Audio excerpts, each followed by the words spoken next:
The New York Giants traded Jason Pierre-Paul to the Tampa Bay Buccaneers. Find out why that was a good move next. What's going on, guys? I'm Matt O'Leary, back with another video. We'll be talking about the New York Giants today. But before we get started, I just wanted to mention that you can follow me on social media at Matt O'Leary NY on Facebook, Twitter, and Instagram. Now, the New York Giants continue to overhaul their roster and make some big changes, so they decided to trade veteran and longtime New York Giant Jason Pierre-Paul to the Tampa Bay Buccaneers.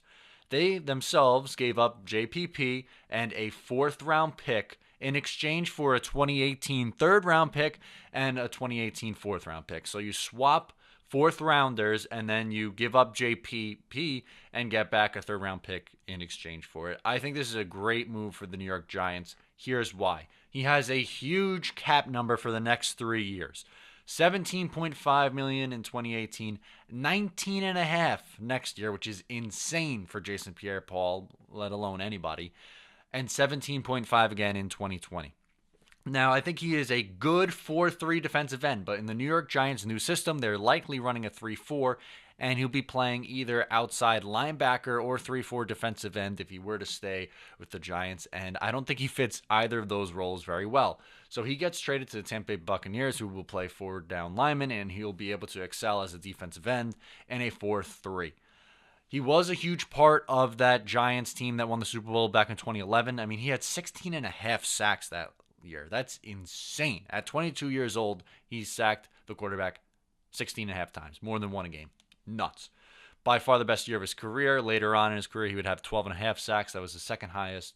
But last year at age 28, he had 8.5 sacks and 48 tackles. It's a pretty decent season, but again, you're changing systems with a new coach. You are going through a bit of a rebuild. Need to get as much cap space available and as more draft picks as humanly possible.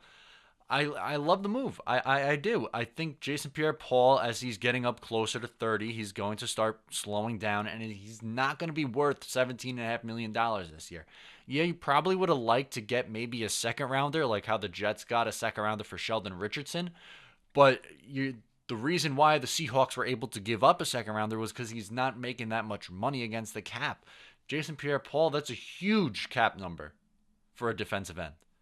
And for someone who's only giving you 8.5 sacks, it's not worth it at all. If it would be a completely different story if he was still giving you 16.5 sacks a year, then yeah, maybe that 17.5 is worth it. But you have Olivier Vernon, who's going to be moving to outside linebacker now, and he can be that pass rusher role. Obviously, it's nice to have two, but I think Olivier Vernon will be just fine being your outside linebacker pass rusher.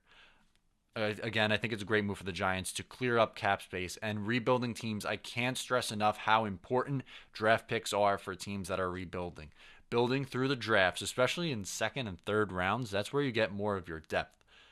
Once you get past like fourth, fifth, sixth rounds, it's a little bit of a crapshoot, as they say. First rounder, you're usually getting an NFL starter quality player. Second and third rounders, if you draft correctly, you can add depth on your team, and that's what the Giants need right now. They need a lot of depth. And maybe they could improve their running back position, maybe improve the offensive line. This is a really deep offensive line draft, so maybe you take it, especially on the inside, maybe take another guard or a center, and then you're improving areas of your team which are desperate needs.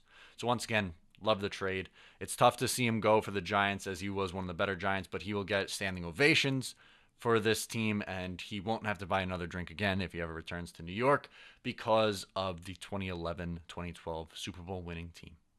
So, once again, I'm Matt O'Leary. Want to remind you to follow me on social media for more New York sports takes. That's what I'm doing here. I'm talking New York sports all the time. On my Twitter, Facebook, and Instagram, we're talking New York sports as well. So, Matt O'Leary NY. If you enjoyed the content, please subscribe. Take care, and we'll talk to you next time.